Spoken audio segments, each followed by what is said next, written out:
Chapter 23. Reinvestigate 9/11 and the BBC TV Licence Fee, UK. This chapter is derived from two articles posted in September 2012 and April 2013. I first encountered Ian Henshall in May 2005, when he helped to host Jimmy Walters' Confronting the Evidence event at the Friends Meeting House in London, see Chapter 21.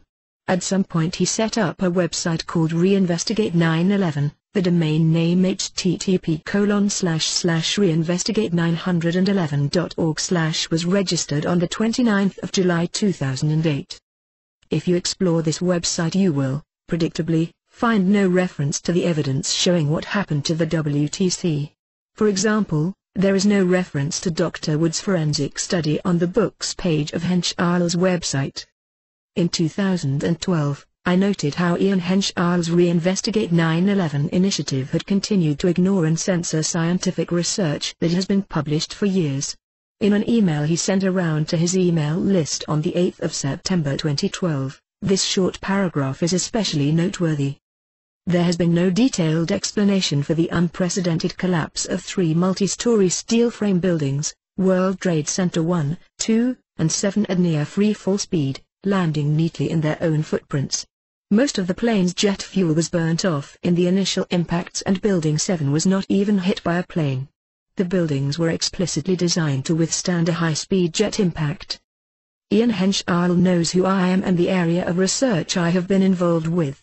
For example, following an email he sent to me in September 2012, I responded noting that he never talks about Dr. Wood's research or the WTTG book, or the 2007-2008 Keaton court case.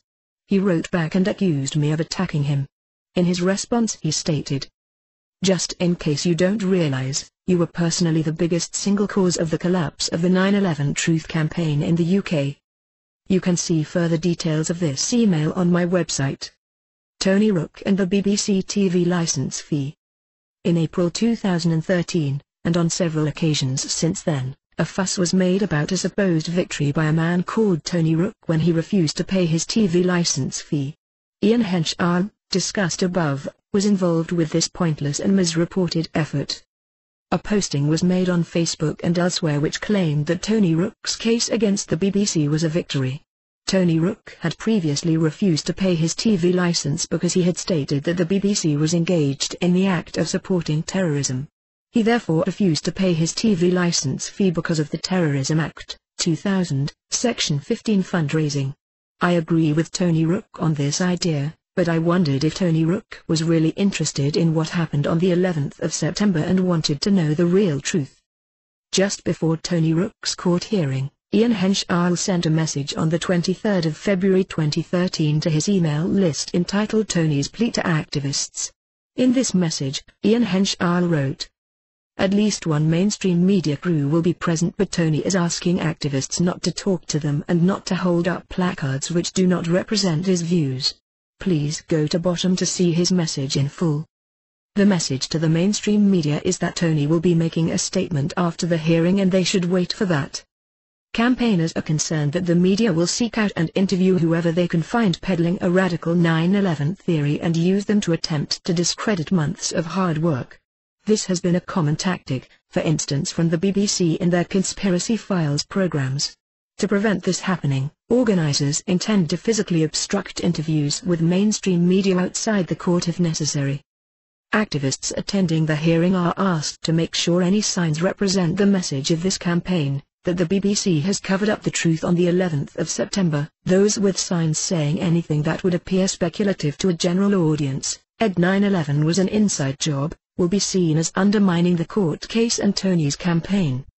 The message goes on to say, on the factual side Tony is most concerned to highlight the symmetrical collapse of WTC Building 7, a large portion of which fell at free fall speed and which was announced by the BBC some half hour before it happened. Whilst the BBC did indeed prematurely report on the destruction of WTC 7, Tony Rook was not the first to bring it to the public's attention, the BBC was.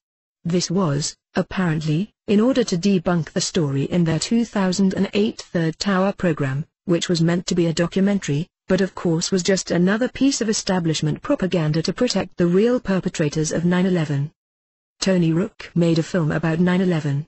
I am not sure I like the title of his website, Killing Auntie Films. Interestingly, the title of this film was incontrovertible. I mention this because, unknown to most people at that time, was another film that was being developed privately, by a single individual, which was released in 2015. The film was called Irrefutable and is about the WTTG book. Note the similarity of the titles. I wrote an email to Tony Rook and CC'd Ian Henshall and other people who are apparently involved in Rook's proposed film. The only person that responded was Ian Henshall, who again claimed I had attacked him. This, of course, is untrue. I have questioned him on several occasions in a very similar manner to what is shown in the email referenced above. Just to place on record that I do not agree with Andrew's science at all, although I presume he is sincere. Sadly, Andrew was a hugely divisive figure in the old 9/11 Truth group in the UK because he insisted we should all agree with his questionable space beam science when most of us thought we were trying to persuade the public that the official 9/11 story was wrong in the hope of stopping the wars. The quotes he cites from me are highly selective and taken from private correspondence which followed on of his periodic attacks on me.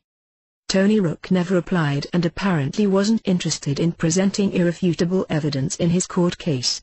He did, however, pose for a photograph that ended up being published in the UK's Daily Mail newspaper.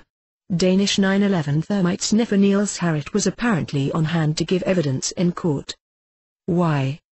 It's nicely posed, with a banner saying remember, the 11th of September, thermite, treason, plot. Quite a bit of time surely went into producing this banner. Who produced it? Whose idea was it to display it for the Daily Mail photographer? Richard D. Hall wrote to Tony Rook to ask who it was that was holding up a banner mentioning thermite, proudly displayed for the Daily Mail. Rook stated he had no idea who it was, and neither did Ian Henshall. As regards Tony Rook's case, Ian Henshall described it as a moral victory. My understanding of the verdict was that Rook had to pay £200 costs $413, and he was given a conditional discharge. That means that, if Rook still refuses to pay, he could be prosecuted at a later date. I don't necessarily agree with the whole TV licensing arrangements in the UK, but I expect to see things accurately reported by a site concerning itself with the truth of 9/11. What apparently did not happen was that the BBC were in any way censored. That is the actual object of the exercise. Apparently Rook was not allowed to show his pre-prepared video evidence in court because the district judge said it was not relevant to the trial, and Niels Harrit and other witnesses never spoke at the hearing, trial,